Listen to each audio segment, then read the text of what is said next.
Uses of bleaching powder, देखो bleaching powder is used for bleaching cotton, bleaching powder is used for bleaching cotton and linen, LINEN, सुना है linen? दुकान वालों के पास जाते हो तो लिनन को बोलते लीलन, लीलन, लीलन की शर्ट ले लो जी, सबसे महंगा कपड़ा है ये, बहुत महंगा कपड़ा होता है, शर्ट्स का कपड़ा आता है और बहुत ही महंगा है और ड्राई क्लीन कराना चाहिए। मैंने बनवाई अब से 5-7 साल पहले लिनन की शर्ट, मैंने कहा भाई बढ़िया चीज़ है, हमने घर में धो दी, उसने बताई ही नहीं हमें, तो खराब हो गई सारी चीज़ें, तो 3-4 हज़ार रुपये की शर्ट बनी, उसका कचरा हो गया। वो बेटा कॉटन नहीं होता ना, कॉटन नहीं, वो तो बन जाएगी सिंथेटिक धागे से कुछ बना ले, धुल जाएगी पानी में, उसमें तो रबर ही बस ऊपर से वो डालनी होती है ना, कुछ खास नहीं है, मिट्टी चिपकती है उसको और कुछ चिपकता ही नहीं, गंदा नहीं होता, वो कलर वलर नहीं लग जाए तो बात अलग है, वो तो चिपक जाएगा, बाकी वो बढ़िया होती है। लेकिन वो यहाँ नहीं चलती ना, यहाँ तो गर्मी बहुत है, यहाँ तुम ऐसी चीज़ें पहन सकते हो जो तुम्हारे कॉटन से बनी हुई है, वो सबसे अच्छी होती है। अब ये कॉटन है, या तुम ये पहनते हो, ये भी होजरी की कॉटन टाइप की होती है, तो तुम्हें गर्मी नहीं लगती इसमें। अब तुम्हें सिंथेटिक पहना दूँ मैं भी यहाँ पे, 2 दिन पहले मैं एक शर्ट पहनाया था लाल रंग की, वो मतलब मेरे को यहाँ 3 घंटे काटने भारी होती, इतनी बुरी लगती है ना गर्मी में, और मैं पहनाया कोई शर्ट नहीं प्रेस करी हुई रखी थी, मैं उन्हें पहन गया, बहुत बुरी हालत है, वो नहीं पहननी चाहिए। यूजेस लिखो लिनन के, इसके LINEN, LINEN in textile industry and for bleaching wood pulp, wood pulp समझते हो कहाँ यूज होता है वुड पल्प? पेपर बनाने में, very good, and for bleaching wood pulp in paper industry, wood pulp in paper industry, ठीक है। और वॉश्ड क्लोथ्स जो वाइट कलर के होते हैं उनको भी ब्लीच करने के काम आता है। It is also use for bleaching washed clothes in laundry,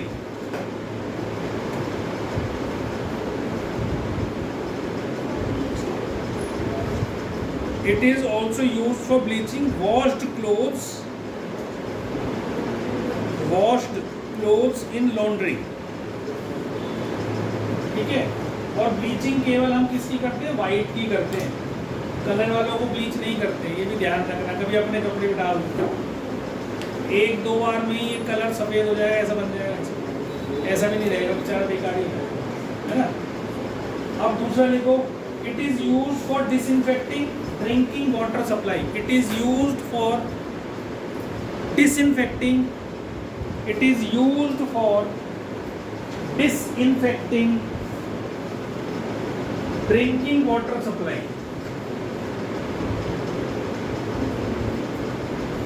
disinfecting का मतलब है जो जर्म्स है उसमें उसको मार देना, ड्रिंकिंग वाटर सप्लाई, ठीक है। इसके अलावा नंबर 3 लिखो, it is used for making, it is used for manufacture of chloroform, it is used for the manufacture of chloroform, chloroform समझते हो सब क्या होता है? हाँ, वो जो पिक्चरों में दिखाते हैं ना बदमाश किसी को अपहरण करके ले जाते हैं तो क्या करते हैं, उसमें डालते हैं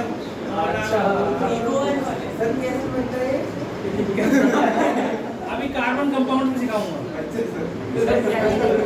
अरे बेहोश करने के लिए होता है तो, पर ये डेंजरस बहुत होता है, अगर ज़्यादा जरूरत से ज़्यादा सुंघा दिया तो आदमी लेट हो जाता है, ठीक है। तो इसका ब्लीचिंग पाउडर का फॉर्मूला होता है बेटा, इधर देखो, सॉरी क्लोरोफॉर्म का CHCl3, ये फॉर्मूला होता है क्लोरोफॉर्म का CHCl3।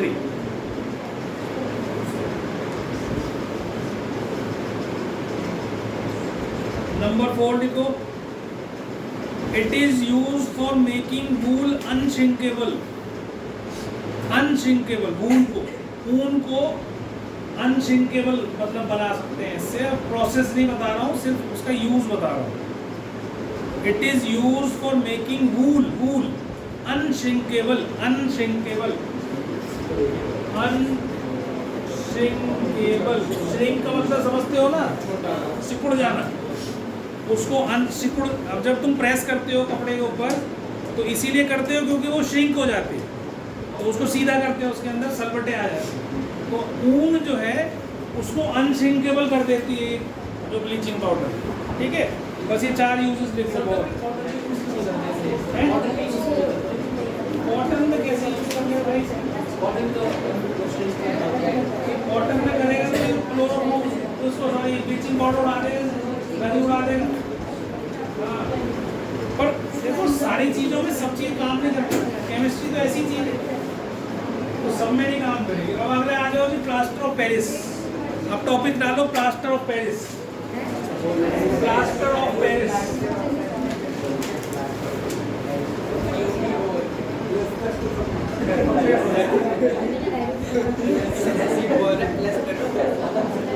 Plaster of Paris, plaster जिसे कहते हो प्लास्टर लगा दिया। पेरिस में बना था ये एक्चुअली। सबसे पहले ये जब बनाया गया था तो पेरिस में बनाया गया था प्लास्टर, इसलिए इसको प्लास्टर ऑफ पेरिस करते हैं। और देखो प्लास्टर ऑफ पेरिस के यूजेस क्या क्या हैं। एक तो सबसे इम्पोर्टेंट तो भी आदित्य समय बता देगा, वो तो हाथ टूटा है ना प्लास्टर नाम। दूसरा और क्या करते हैं, तुम घर में देखते हो मूर्तियाँ बनी होती हैं बहुत सुंदर सुंदर, बाजार में बिकती भी है ना। जब गणपति जी का वो आता है, गणपति जी विसर्जन करके आते हैं या बुलाते हैं घर पे, तो मूर्ति लेके आते हैं प्लास्टर ऑफ पेरिस की बनी। ठीक है, और घरों में जो है ये ऊपर डिजाइनिंग करते हैं, छतों पे डिजाइनिंग करते हैं, पिलर्स के ऊपर डिजाइनिंग करते हैं, वो सब प्लास्टर ऑफ पेरिस की बनी। इसके अलावा और क्या होती है, अभी मैं लिखवाऊंगा इनको। इसके अलावा क्या होती है, वॉल्स को स्मूथ करने के लिए प्लास्टर ऑफ पेरिस का प्लास्टर करा जाता है ऊपर से। पहले तो ये सीमेंट का प्लास्टर हो जाता है, उसके ऊपर से उसको स्मूथ करने के लिए प्लास्टर ऑफ पेरिस पीओपी चढ़ाई जाती है इसको। वो बिल्कुल सीधा होता है, इसमें तो तुम्हें ऐसे ऐसे दिखाई देगा, उसमें नहीं दिखाई देगा, वो बिल्कुल सीधा होता है। और उसमें एक बार का खर्चा होता है, पेंट भी बहुत कम लगता है क्योंकि चिकना हो जाता है ना, तो पेंट आराम से उसके ऊपर फैल जाता है, उसको सोखता नहीं है पेंट को। तो ये सारी फायदे हैं। सुंदर पर महंगा क्योंकि होता है, करने वाले उसको स्क्वायर फीट के हिसाब से लेते हैं तो महंगा पड़ता है, तो हर एक कोई नहीं कराता घरों में उसको।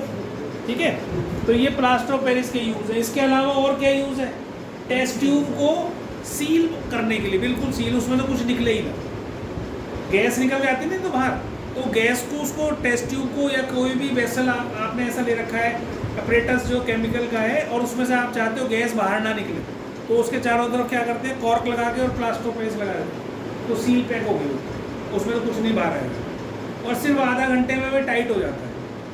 ठीक है, प्लास्टर ऑफ पेरिस आधा घंटा लगता है, इसको बिल्कुल सख्त हो जाता है, हार्ड, इसीलिए हड्डी जोड़ देता है। वो हड्डी जोड़ता नहीं है कुछ भी है, प्लास्टर का काम केवल उसको रोक के रखने का है, सीधा रखता है केवल। अगर तुम खाली ये ऐसे लकड़ी बांध कर उसके ऊपर पट्टी बांध दो तो भी वही काम करेगा वो, लेकिन वो थोड़ा सा हार्ड होता है, हाथ थोड़ा कुछ भी नहीं, हिल नहीं सकता, पट्टी घुल जाती है, ढीली हो जाती है, तो इसलिए वो फिर हड्डी हट सकती है वहाँ से, इसलिए प्लास्टर कर देते हैं उसको। जब प्लास्टर ऑफ पेरिस नहीं था, जब भी तो हड्डी टूटती होंगी ना आदमी की, तो कैसे ठीक करते थे, वो ऐसी पट्टी बांधते थे उसको। काम, बाकी काम तो शरीर का करने का है, अपने आप जोड़ देता है शरीर सारा। तो इसको शॉर्ट में हम बोलते हैं पीओपी। ठीक है, प्लास्टर ऑफ पेरिस। अब ये कैसे बनता है, इसे बनता है कैल्शियम सल्फेट से। ठीक है, कैल्शियम सल्फेट हेमीहाइड्रेट बोलते हैं इसको। इसका फॉर्मूला होता है calcium sulphate dot half H2O। इसको बोले calcium sulphate hemihydrate. Hemihydrate, hemi का मतलब होता है आधा, और कल हमने पढ़ा था डेकाहाइड्रेट, डेका मतलब 10, तो वो किसे पढ़ा था हमने, किसे पढ़ा था भूल गया, अब पीछे खोलेगा। वॉशिंग वाटर, क्या फॉर्मूला था, ये पढ़ के आए, कल पढ़ा के भेजा है।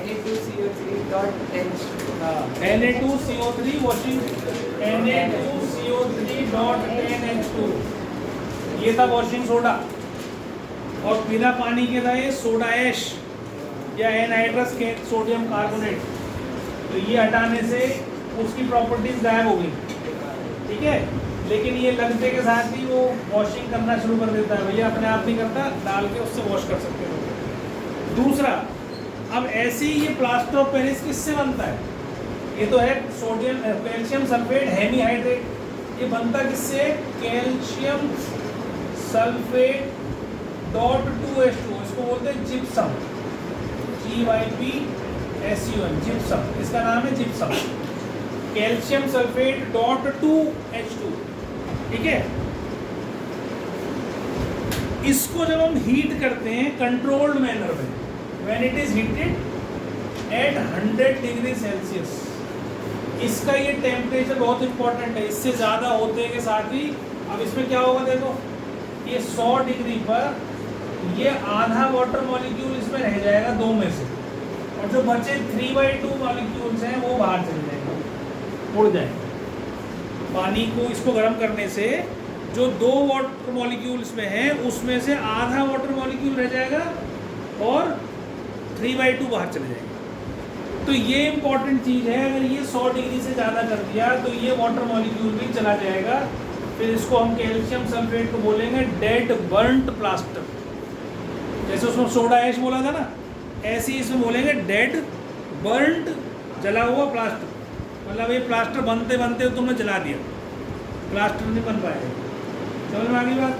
तो ये जिप्सम को 100 डिग्री सेल्सियस पर हम अगर हीट करते हैं तो इसमें से 3/2 वाटर मॉलिक्यूल बाहर, आधा वाटर मॉलिक्यूल बचता है, इसको हम POP या प्लास्टर ऑफ पेरिस बोलते हैं।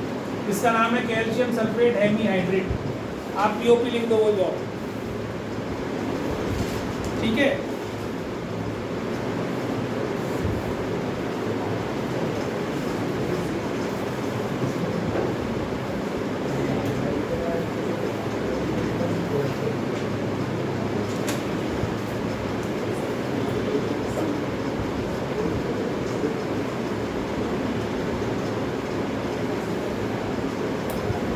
लिख लिया? अब लिखो properties of plaster of Paris. Properties क्या है? What are the properties of POP? बस ये लिखना है, बस ये 100 डिग्री को मतलब आगे क्रॉस कर देना। और अगर तुम ये नहीं लिख के आओगे तो 0 मिलेगा, ये भी ध्यान रखना। ये लिख दिया, ये लिख दिया, ये लिख दिया, अगर ये नहीं लिखा टेम्परेचर तो 0 मिलेगा, एक भी नंबर नहीं देगी टीचर, क्योंकि वहाँ पे वो 100 की जगह 200 लिख देगी। कुछ भी लिख दो, फिल इन द ब्लैंक, कुछ भी छोड़ के आओगे तो टीचर के हाथ में कुछ पढ़ते उसमें, है ना।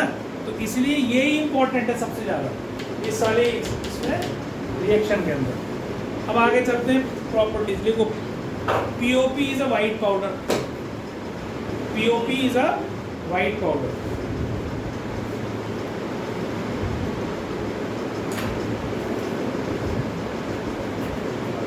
Number 2, it has a very remarkable property. It has a very remarkable property of setting into a hard mass. Of setting, SETT, setting into a hard mass.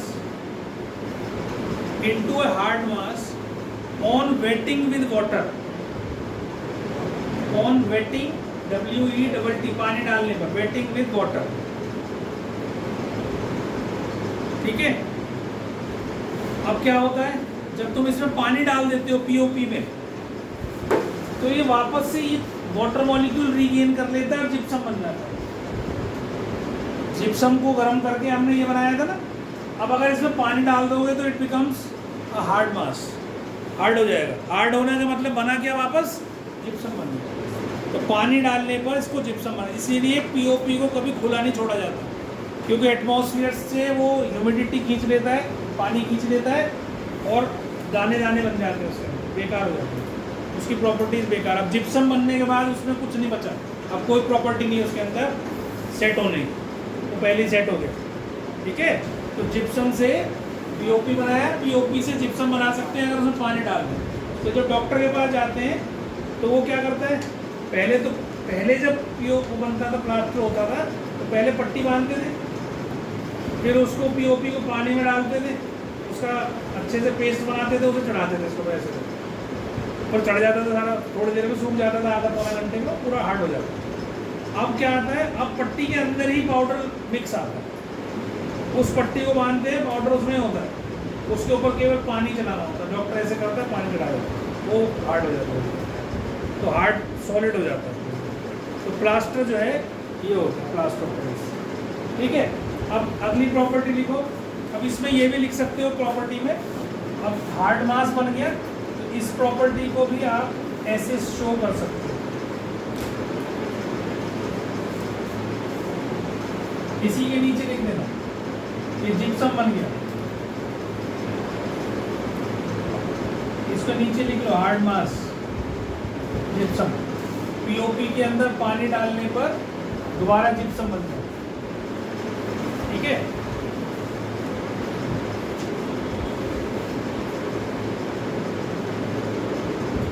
इसके यूजेस लिखो पहले, बस दो use.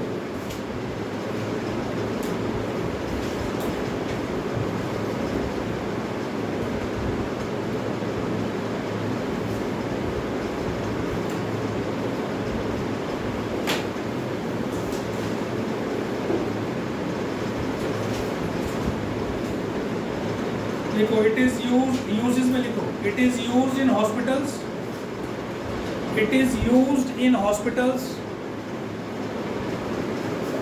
It is used in hospitals for setting fractured bones, for setting fractured bones in the right position.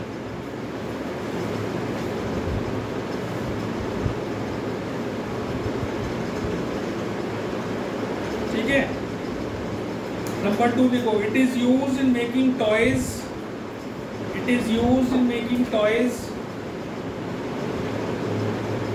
Decorative materials,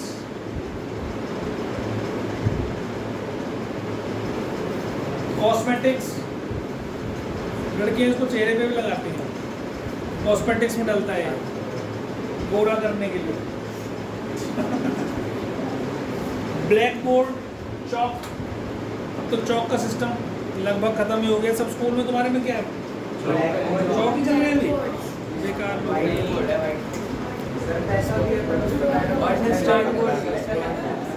चलो ठीक है। And cast of statues, क्या मतलब होता है कास्ट ऑफ स्टैचूज? ढांचा बनाने के लिए। तुम देखते हो जब कोई भी स्टैचू बनाई जाती है ना, उससे पहले उसका ढांचा बनाया जाता है, बार बार थोड़ी उसको कारीगरी करते हैं उसमें, वो एक बार कारीगरी करते हैं, उसका पूरा बाहर का जिसको ढांचा कहते हैं या खोल कह लो, वो बना लेते हैं, फिर उसके अंदर पीओपी भरा और बस उसकी सफाई वफाई रह जाती है, उसको साफ कर दिया, बन जाता है। ठीक है, तो वो बनाने के लिए भी काम होता है। नंबर 3 लिखो, it is used as a fire proofing material, it is used as a fire proofing material. Proofing, PROOFING, fire proof होता है ना, तो इसमें आग नहीं लगती है। लेकिन सबसे खराब बात पता है क्या है इसकी? सबसे खराब बात ये है कि ये कभी गलती नहीं है, ये ऐसी की ऐसी रहती है। जैसे तुम लोग देखते हो उस पर गणपति विसर्जन होता है या माता की फोटो विसर्जन करके आते हैं, बड़ी बड़ी मूर्तियाँ बनाते हैं जो पीओपी की, वो किसमें डाल देते हैं? समुद्र में डाल देते हैं। ये कभी भी उसमें घुलती नहीं है और इससे जानवर मरते हैं। ठीक है, तो आजकल थोड़ा सा जागरूक हो रहे हैं लोग, मिट्टी की बना रहे हैं। तो मिट्टी क्या होता है, मिट्टी तो घुल जाती है, वो तो फिर मिट्टी मिल जाती है, लेकिन ये नहीं घुलती, तो ये ख़राब चीज़ है वैसे ही उसके हिसाब से। ठीक है, बहुत ख़राब है, थोड़ी ख़राब नहीं है। अगला लिखो, it is used in chemistry laboratories, it is used in chemistry laboratories for ceiling air gaps, It is used in chemistry laboratories for sealing air gaps. Sealing air gaps in apparatus where airtight arrangement is required. In apparatus, apparatus,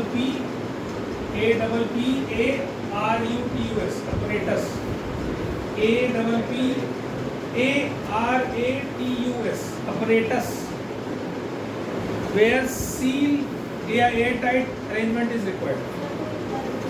है बेटा?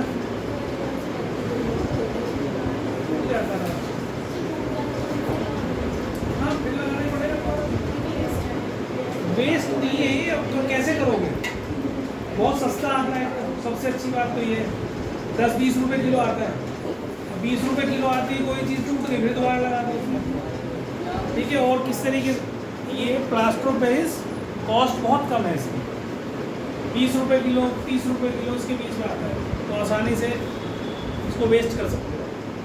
इसका मतलब ये है, वो कह रही है ना कि एयर टाइट करा फिर खोलोगे कैसे? खोलोगे तो उसे तोड़ के खोल दोगे, ठीक है। टेस्ट ट्यूब नहीं, टेस्ट ट्यूब निकल जाता है, ठीक है। अच्छा, अब अगर तुम्हें खोलना ही क्यों है? पहली बात तो जब तुम्हें एयर गैप और इंस्ट्रूमेंट बना लिया तुमने और बार बार उसमें गैस बनाओगे तो एयर टाइट तो तुम्हें वैसे भी चाहिए ना, तो इसलिए नहीं करना। अब आगे लिखो, छोड़ो ना, तुम्हें टेंशन क्यों लेनी, जब करोगे जब करना। It is use for making surfaces smooth.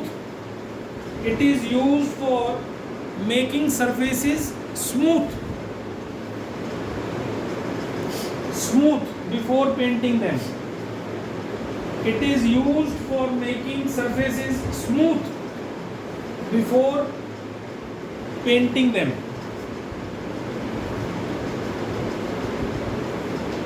And for making ornamental designs. And for making ornamental designs on the ceiling of houses. On the ceiling of houses. कहीं भी सुंदर सुंदर कारीगरी अगर हो रही है, चाहे दीवार पे हो रही है चाहे छत पे हो रही है, वो पीओपी से ही होती है और किसी से हो ही नहीं सकती। अब उसका बोले पता नहीं फॉल सीलिंग में क्या करते हैं, तो उसमें भी पीओपी शायद यूज़ करते हैं, ठीक है। पीओपी उसमें भी यूज़ होती है, फॉल सीलिंग में भी यूज़ होती है। अच्छा, अब ये तो हो गई थी पीओपी के बारे में। अब इसके बाद एक छोटी सी चीज़ और रह गई है, वो भी हम करेंगे। क्या करेंगे? Production of sodium hydroxide. Sodium hydroxide लिखिए, हेडिंग सोडियम हाइड्रोक्साइड NaOH।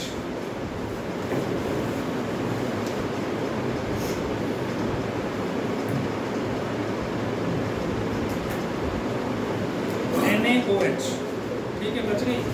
अभी पटाखा बोला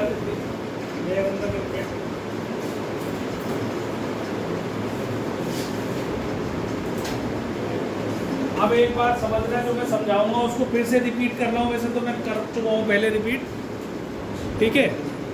NaOH कैसे बनता है?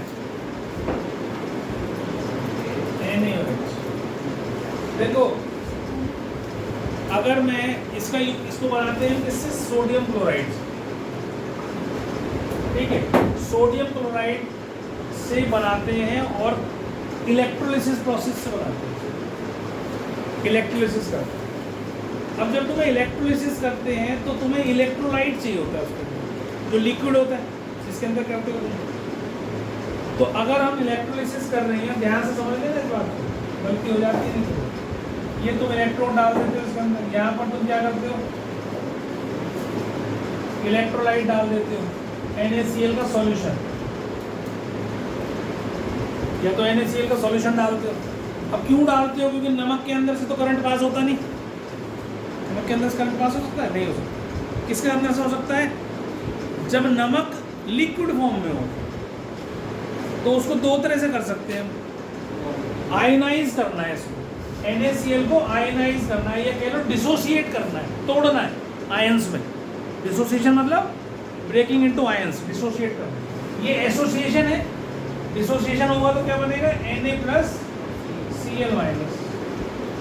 जब तक ये चार्जेस इसके अंदर नहीं होंगे, जब तक ये बैटरी लगा दी हमने इसके अंदर, जब तक ये स्विच, जब तक इसमें करंट पास नहीं होगा। अगर मैंने सॉलिड NaCl इसमें भर दिया, उसमें 2 इलेक्ट्रोड लगा करंट चला दिया और यहाँ लगा के बैठा हूँ बल्ब कि भैया जल जा, तो नहीं जलेगा। क्यों नहीं जलेगा? क्योंकि आयंस तो है ही नहीं सॉलिड फॉर्म में। नमक में आयंस नहीं होते। कब होते हैं? जब या तो उसका पानी में घोल दूँ, सॉल्यूशन बना दूँ, तो डिसोशिएट हो गए वो Na+ और Cl- हो जाता है। दूसरा तरीका क्या है, इसको मेल्ट कर दूँ। भाई हर चीज़ का मेल्टिंग पॉइंट होता है ना, इसको पिघला दूँ, मोल्टन फॉर्म में ले आऊँ। तो अगर मोल्टन फॉर्म में ले आऊँगा तो भी Na+Cl- हो जाएगा। ये सॉल्यूशन बना दिया मैंने पानी में घोल के, सॉल्यूशन इन वाटर, और ये molten form.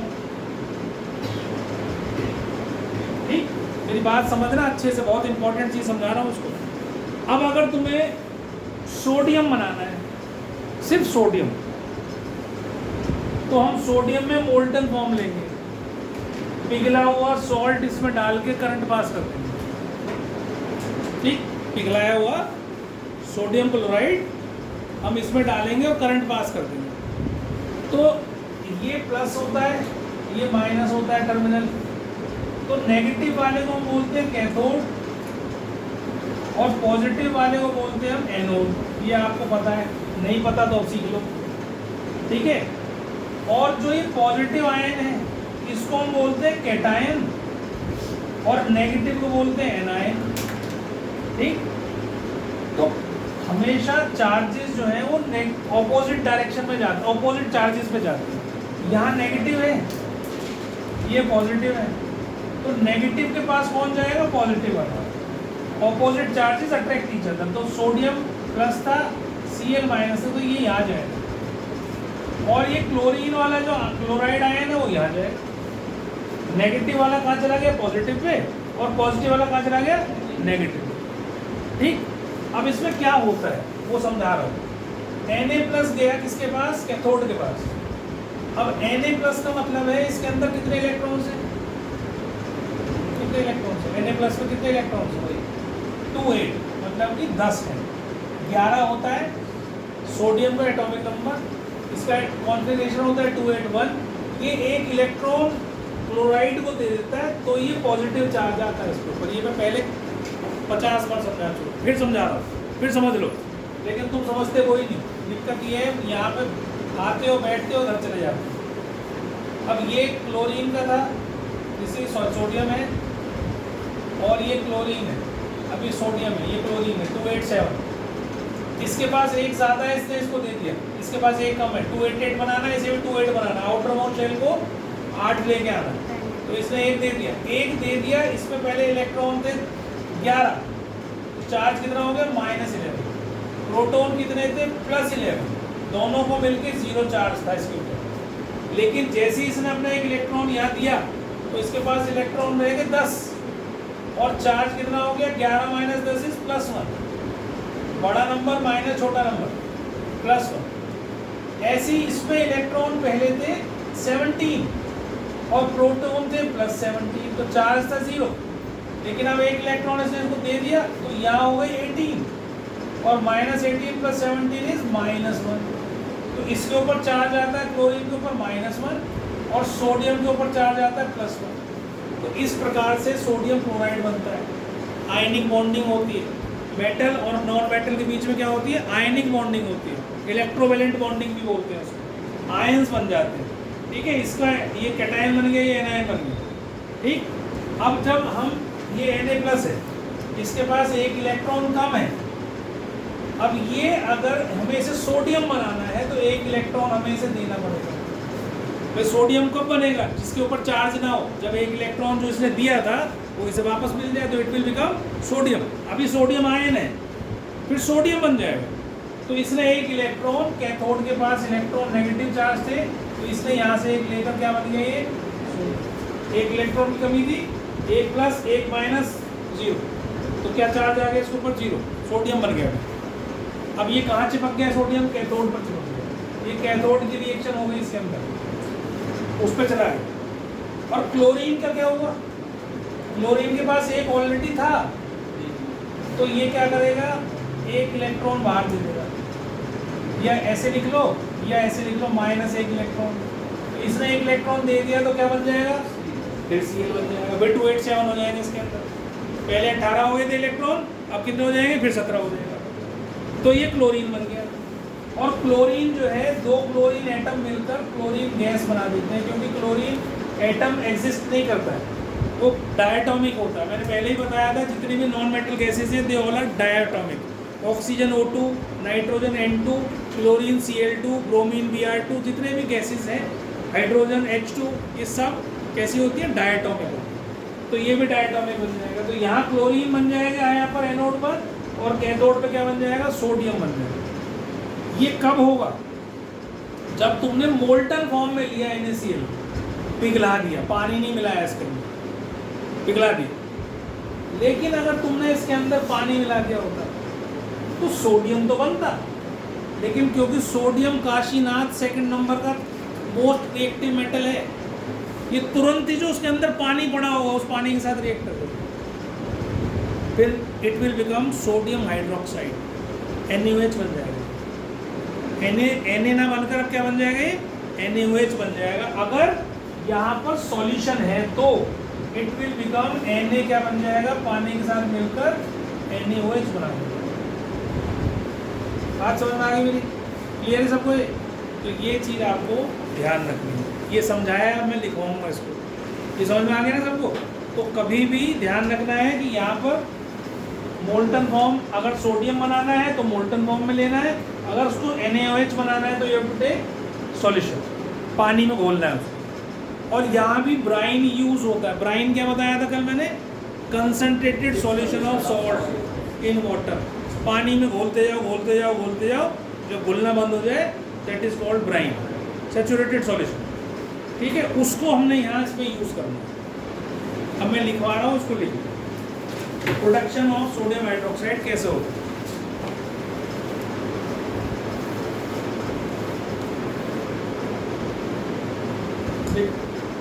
Production. When electricity is passed through a concentrated solution, when electricity is passed through concentrated solution of sodium chloride, when electricity is passed through concentrated solution of sodium chloride, bracket में लिखो brine, याद रहेगा word ये brine, BRIN, brine. It decomposes to form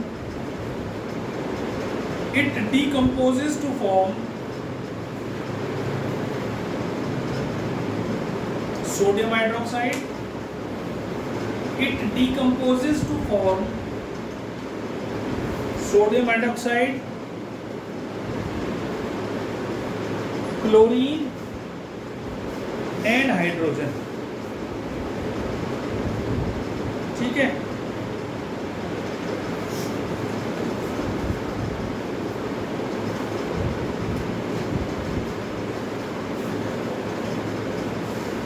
देखो during electrolysis. अच्छा एक minute, पहले इसकी रिएक्शन देखो।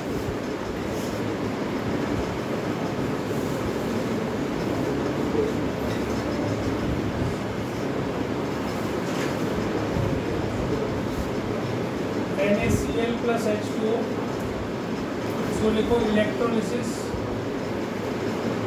तो बनाएगा NaOH plus Cl2 plus H2, दोनों गैसेस होते हैं।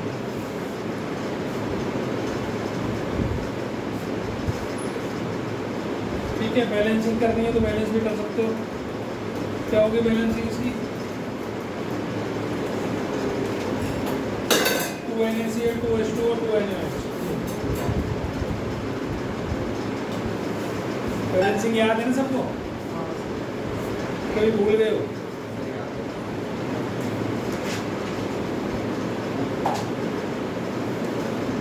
लिख लिया,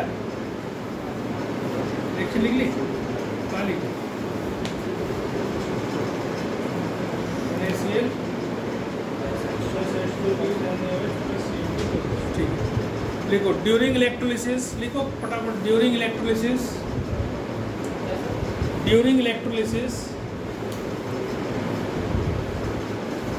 chlorine gas is produced at anode,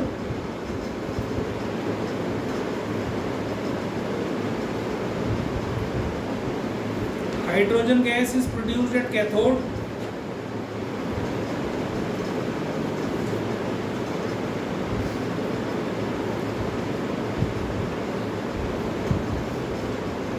ठीक है, and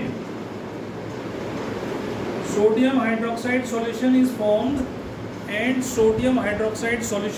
formed near cathode, क्योंकि सॉल्यूशन बन रहा है उसका, तो Na plus H2O will become NaOH। तो ये कहाँ बनता है? जहाँ कैथोड होता है उसके नज़दीक, वहाँ बन जाता है NaOH। नहीं, दोबारा बोलूँ, NaOH solution is formed near cathode,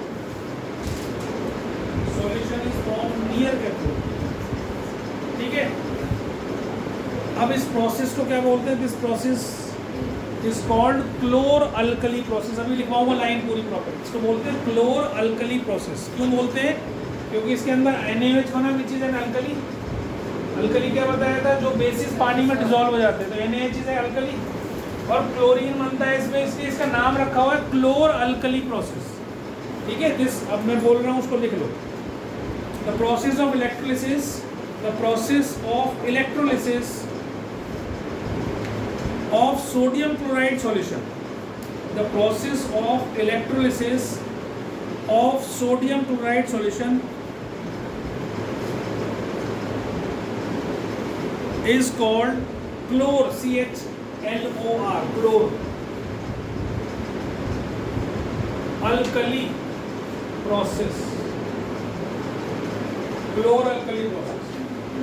ये मैंने बता दिया, तुम्हें नाम से पता चल रहा है। ये पूछ देते हैं ना कई बार question, why it is called chlor alkali process, तो तुम कहोगे because in this process NaOH which is an alkali is formed and chlorine is formed. दो चीजें बनती है मेन इसमें, इसकी वजह से इसका नाम क्लोर अल्कली प्रोसेस बोला, ठीक है। अच्छा, यूजेस क्या है इसके? सोडियम हाइड्रोक्साइड के यूजेस लिख लो। सोडियम हाइड्रोक्साइड के यूजेस क्या हैं? बहुत ही इंपॉर्टेंट, हमारे जीवन में सबसे ज़्यादा यूज़ होने वाला यूज़, जो हम सुबह शाम दोनों टाइम यूज़ करते हैं, साबुन। साबुन बिना NaOH के नहीं बन सकते। कैसे बनती है साबुन? कैसे बनती है साबुन? जो भी देखो, दो चीज़ें यूज़ होती है साबुन बनाने में। एक तो ऑयल होता है यूज़, इसके अलावा एनिमल फैट, चर्बी, जो जानवर मर जाते हैं या मार देते हैं जिनको, उनकी चर्बी निकाल लेते हैं। फैट, हमारे शरीर में भी चर्बी होती है, जो फालतू बहुत ही चर्बी तो है, फैट जो एक्स्ट्रा फैट है, दैट इज कॉल्ड चर्बी। उसी का भी यूज़ करते हैं साबुन बनाने में, ठीक है। तो दोनों एक ही काम है दोनों का। उसमें क्या करते हैं? NaOH डाल देते हैं, सोप प्रिपेयर हो जाती है, सोप बन गई। अब सोप और दो चीज़ बनती है उसमें, सोप बनती है और एक ग्लिसरॉल बनता है, ठीक है। तो ग्लिसरॉल बनता है और सोप, उसको अलग कैसे करेंगे? तो उसमें पिंच ऑफ सॉल्ट डाल देते हैं, थोड़ा सा सॉल्ट डाल देते हैं। सॉल्ट डलते के साथ ही वो फट जाता है, जैसे नींबू डालते हैं दूध फट जाता है ना, ऐसे ही वो फट जाता है। और ग्लिसरॉल अलग आ जाता है, लिक्विड नीचे फॉर्म में, और सोप हल्की होके प्रेसिपिटेट होके ऊपर आ जाती है। उसको छान लेते हैं, प्रेसिपिटेट सोप अलग निकल आती है। और सोप जो है उसको कैसा भी कलर कुछ भी डालो फिर उसके अंदर, सोप वही है बस, जो आपका शरीर को धो रही है, वॉश कर रही है, वो सोप वही है। उसमें कोई भी कलर डालो, कोई भी खुशबू डालो, कोई भी चीज़ और डालो एक्स्ट्रा, वो बाकी चीज़ें एक्स्ट्रा, और सोप वही है। ऐसे सोप बनाई जाती है। तो उसमें NaOH के बिना सोप नहीं बनेगी। तो लिखो, it is use for making soaps and detergent. Detergent में भी यही यूज़ होता है। It is use for making soaps and detergents. इसके बाद देखो, it is use for making artificial textile fibres. It it is use for making artificial textile fibres.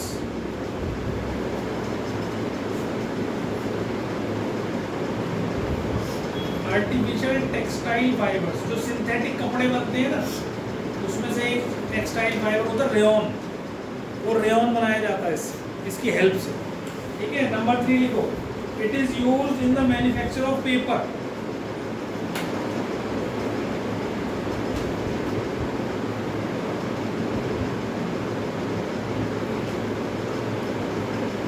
It is used in making dyes and bleaches. It is used in making dyes, dyes मतलब colours, and bleaches, bleach करने के काम भी आता है, bleaching बनाने के लिए, ब्लीच करने के लिए। ठीक है, अब इसके बाद इसमें बना क्लोरीन। क्लोरीन के यूजेस लिखो, what are the uses of chlorine. Chlorine के यूजेस ये तुमने अभी पढ़ लिए है वैसे, जो ब्लीचिंग पाउडर के यूजेस हैं वही क्लोरीन के हैं लगभग। एक तो it is used for disinfecting drinking water, it is used for disinfecting drinking water.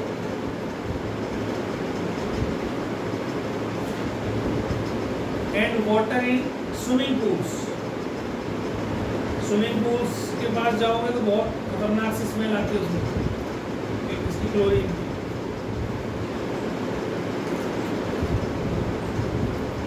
ठीक है, लिख लिया। It is used to sterilize या disinfect drinking water and water in swimming pools. Number 2 लिखो, it is used in the production of bleaching powder. It is used in the production of bleaching powder. पढ़ लिया आपने, कैसे बताया था? CaOH whole twice plus Cl2 gives CaOCl2, ये हमने पढ़ा था। ब्लीचिंग पाउडर कैसे बनाया था? स्लेट लाइम के अंदर से क्लोरीन गैस पास करने पर कैल्शियम ऑक्सीक्लोराइड ब्लीचिंग पाउडर बन जाता है।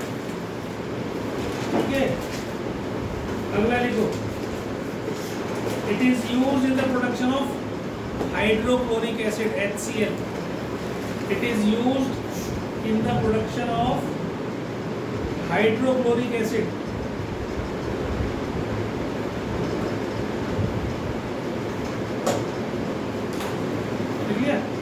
अगला लिखो, it is used to make plastics. It is used to make plastics such as, सुना होगा तुमने PVC, सुना है, पॉलीविनाइल क्लोराइड। आज की तारीख में जो भी पाइप बन रहे हैं वो सब PVC से बना है। तो अब तुम सोचो क्लोरीन तुम्हारे कितने काम किए। क्लोरीन बहुत काम किया हमारे साथ। केमिस्ट्री को अगर हम हटा दें तो हमारी लाइफ में बहुत बड़ा ब्लैंक हो जाएगा, डार्क हो जाएगा। जितने कपड़े पहने बैठे हो सब केमिस्ट्री है, जितने कलर्स देख रहे हो उसके अंदर सब केमिस्ट्री। ठीक है, जो तुम यूज़ कर रहे हो, जो तुम्हारे आसपास चीज़ें हैं, ज़्यादातर उसमें केमिस्ट्री है। बिना केमिस्ट्री तो खा भी रहे हो ना तुम आज की तारीख में, वो भी केमिस्ट्री है, क्योंकि ज़्यादातर आर्टिफिशियल चीज़ें खा रहे हैं। जितनी तुम खुशबू वाली चीज़ें खाते हो ना, कि मैंगो शेक पी रहे हैं, मैंगो पी रहे हैं, मैंगो की फ्लेवर पी रहे हो, सब केमिस्ट्री। उनको एस्टर्स बोलते, बताऊँ पढ़ाऊँगा, है ना। लीची का जूस पी रहे हो, उसके अंदर लीची है कहाँ, उसमें एसेंस है लीची। जीरा पानी पी रहे हो, वो आता है ना जीरा का असली जीरा, तो नकली जीरा भी आता है। तो नकली जीरे में वो जीरे की स्मेल होती है बस, तो सब केमिकल, सब केमिस्ट्री। अब आगे लिखो, इसी में आगे लिखना, पॉलीविनाइल क्लोराइड के बाद लिखो कॉमा पेस्टिसाइड्स। पेस्टिसाइड्स, हाँ, पेस्टिसाइड बनाने का काम आता है। क्लोरोफॉर्म बनाने के काम आता है। क्लोरोफॉर्म बनाने छोड़े कैसे लोग, ये सर इतने काम की चीज़ें तो बना ही लेते हैं। ठीक है, और पेंट्स बनाने के काम आता है, पेंट्स। ठीक है, बस इतना ही करना बहुत है। कास्टिक सोडा का क्या होता है? और NaOH को KOH दोनों कास्टिक बोलते हैं। NaOH को भी कास्टिक बोलते हैं, KOH को। ठीक है, अब इसके बाद देखो यूजेस ऑफ हाइड्रोजन। हाइड्रोजन भी तो बना है इसमें, तो हाइड्रोजन के क्या यूजेस ऑफ हाइड्रोजन। सबसे बड़ा यूज तो आने वाला है, आने वाले टाइम 5-7 साल में शुरू हो जाएगा। जितनी भी गाड़ी चलेंगी सब हाइड्रोजन से। हाइड्रोजन इज अ फ्यूल, है ना। और रॉकेट जो ऊपर जाते हैं वो हाइड्रोजन से ही जाते हैं। ऐसा क्यों होता है? क्योंकि हाइड्रोजन की कैलोरीफिक वैल्यू किस किस को पता है? तो कैलोरीफिक वैल्यू किसको पता है? किसी को नहीं पता। बड़ी शर्म की बात है। 1 ग्राम फ्यूल को जलाने से जितनी एनर्जी रिलीज होती है उसको हम कैलोरीफिक वैल्यू बोलते हैं। Amount of energy released by combustion of 1 gram of fuel. कोई सा भी फ्यूल, चाहे उसमें तुम लकड़ी जला लो, चाहे उसके अंदर तुम एलपीजी जला लो, चाहे उसके अंदर तुम मीथेन गैस जला लो, चाहे उसके अंदर तुम पेट्रोल जला लो, डीजल जला लो, कुछ भी जला लो, दैट इज कॉल्ड, और हाइड्रोजन जला लो। 1 ग्राम से जितनी एनर्जी रिलीज होती है that is called calorific value of that fuel.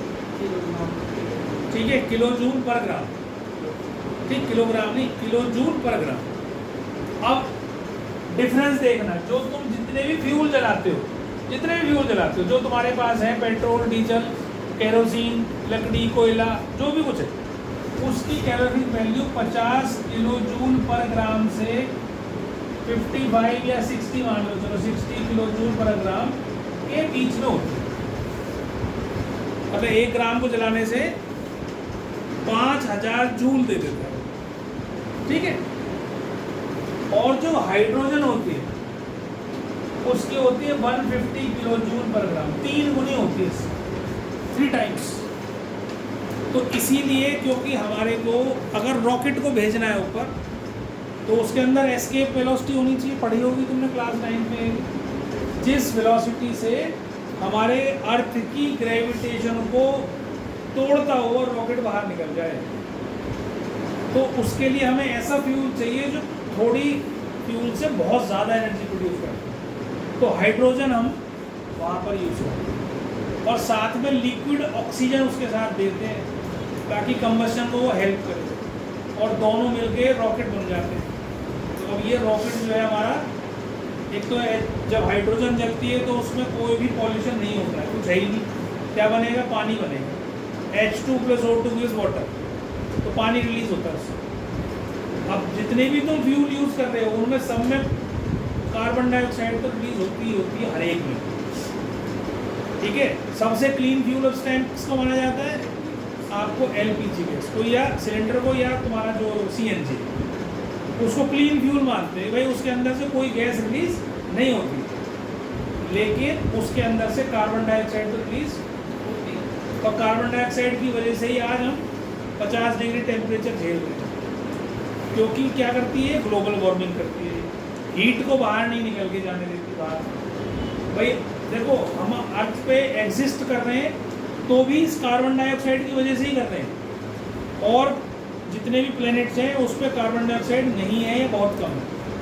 तो होता क्या है? सन से हीट आती है और वापस चली जाती है, तो रात को इतना टेम्परेचर हो जाता है कि -150, 160 ऐसे पहुँच जाता है।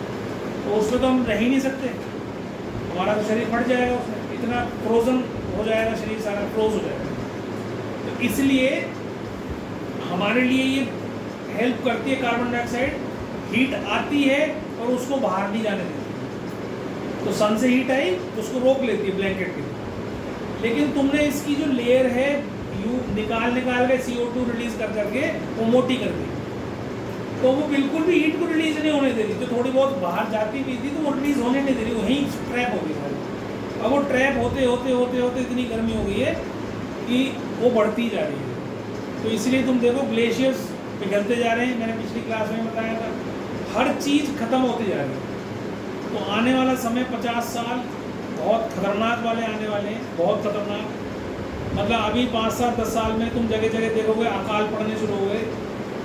ठीक है, क्योंकि बरसात नहीं होगी, बरसात नहीं होगी तो वहाँ पर अकाल पड़ेगा। बहुत जगह तो ऐसे हैं हमारे इंडिया के अंदर जहाँ पिछले 15-15 साल 20-20 साल से बारिश ही नहीं होती। महाराष्ट्र में तुम देखते हो हर साल पता नहीं कितने किसान मर जाते हैं, आत्महत्या कर लेते हैं, बारिश ही नहीं होती। उन्होंने पेड़ लगा रखे हैं, पेड़ों को पानी देने को नहीं है, वो सब सूख गए। तो पानी के बिना कुछ भी जीवन नहीं है, हमारा पानी के बिना ख़त्म। और हम क्या करते हैं, पानी बरसता है, हमारे यहाँ खूब बारिश होती है, यहाँ पर खूब बारिश होती है, लेकिन हम उसको प्रिजर्व नहीं करते, सारा नालों में बहा देते। अगर हम यहाँ रेन वाटर हार्वेस्टिंग अच्छे से करवा दें गवर्नमेंट, और कुछ पब्लिक भी उसमें हेल्प कर दे, तो इतना पानी दे देता है भगवान कि उसको सारे साल आप यूज़ करो निकाल निकाल के ज़मीन में से, तो भी वो ख़त्म नहीं होता, इतना पानी होता है। ठीक है, तो ये चीज़ ध्यान रखेंगे। तो हाइड्रोजन का काम मैंने बता दिया। इसके 2-3 फंक्शन हैं, वो लिख लो, यूजेस वो लिख लो। It is used as a fuel for rockets. It is used as a fuel for rockets.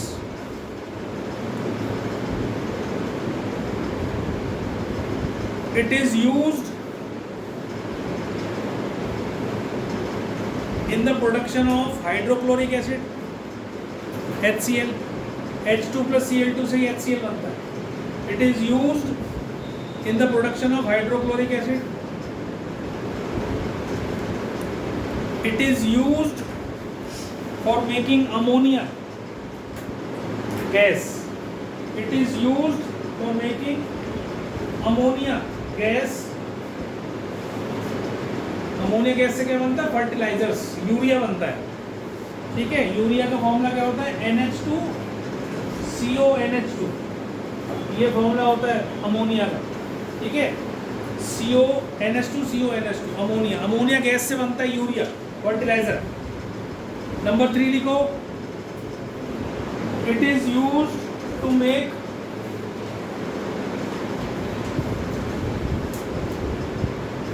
methanol. It is used to make methanol. Formula CH3OH, methanol, METHANOL, methanol. Ethanol का छोटा भाई, पहले ही बताया था, बहुत खतरनाक होता है। इसे तो अगर पी लिया जाए तो आदमी मर जाता है, मिथेनॉल पॉइजनस। और इसका बड़ा भाई अच्छा है ना, उसे पी के धीरे धीरे मरते हैं, एकदम से नहीं मरते, मरेंगे उससे भी, है ना। और अगला लिखो, अगला लिखो, एक बहुत ही बढ़िया चीज़ है इसमें, यह भी मैं बताता हूँ। It is used in the hydrogenation, it is used in the hydrogenation, hydrogenation spelling में लिख दूँ क्या, hydrogenation, hydrogenation of oils, hydrogenation of oils to obtain fats, solid fats, hydrogenation of oils to obtain solid fats। ठीक है, बहुत अब तो use नहीं होता है, बहुत कम यूज़ होता है, शादियों में सारे में यूज़ होता है। इसको बोलते हैं घी, वनस्पति घी। एक तो देसी घी होता है जो हमें जानवरों से मिलता है ना, चाहे गाय का हो, चाहे भैंस का हो, चाहे बकरी का हो, किसी का भी हो घी। एक होता है हम तेल को सॉलिडिफाई करके उसको घी की फॉर्म में ले आते हैं। तो जितनी भी शादियां होती हैं उसमें ज़्यादातर घी का, इसका वेजिटेबल ऑयल का यूज़ होता है। पहले घरों में भी खूब यूज़ होता था, लेकिन it is very bad for our heart, जम जाता है। ठीक है, देसी घी नहीं जमता है, चाहे भैंस का खाओ चाहे गाय का खाओ, वो नुकसान नहीं करता, लेकिन ये वनस्पति घी जो आर्टिफिशियल घी है ये जम जाता है। तो ऑयल को कन्वर्ट कर देते हैं घी में, ऑयल में से हाइड्रोजन पास करते हैं, और एक कैटलिस्ट होता है निकल, उसके प्रेजेंस में करते हैं, तो ये इट बिकम्स घी, वेजिटेबल वनस्पति घी, ऐसे लिखो वनस्पति घी। ठीक है, ये यूज़ अभी भी हो रहा है, खूब हो रहा है शादियों में, क्योंकि इसमें जो रिफाइंड यूज़ करते हो ना उसमें स्मेल आ जाती है, रिफाइंड में अलग स्मेल होती है, इसमें स्मेल नहीं होती, इसमें तुम्हें खाने में भी अच्छा लगेगा और स्मेल भी नहीं आएगी इसमें, वनस्पति घी के अंदर। ठीक है, सबसे पहले ये घी कौन लाया था, डालडा, एक ब्रांड था डालडा। ठीक है, तो वनस्पति घी का नाम ही डालडा घी हो गया था। तो हम मांगते थे डालडा दे दे, वो देता था रथ, रथ का भी आता था घी, गगन का आता था, कई सारे ब्रांड आते थे। तो हम कहते थे डालडा घी दे दे 2 किलो, वो डालडा घी की जगह क्या दे देते थे, रथ दे देते। मतलब कहने का वो समझता था कि क्या मांग रहा है, वनस्पति नहीं बोलते थे ना, वनस्पति घी नहीं बोलते थे। आम लाइफ में आम पब्लिक क्या बोलती थी, डालडा घी। इतना जैसे आजकल तुम सर्फ यूज़ करते हो, सर्फ कौन यूज़ करता है भाई? सर्फ दे दी भाई, वो कहेगा कौन सा वाला सर्फ? जाके पूछो कभी बाजार में जाना तो वो कहेगा व्हील दे दूँ या एरियल दे दूँ। भाई सर्फ तो सर्फ ही है, Surf is a brand, Surf का अपना ब्रांड है ना। तो सर्फ सर्फ नहीं है, वो तो ब्रांड है, वो तो डिटर्जेंट, वॉशिंग पाउडर है। तो वॉशिंग पाउडर के अलग अलग ब्रांड है, लेकिन वो इतना मशहूर हो गया सर्फ कि उसका नाम, वो उस डिटर्जेंट का मतलब ही सर्फ हो गया। ठीक है, बस आज इतना ही करेंगे, ये चैप्टर हो गया फिनिश। अब आप बताओ कि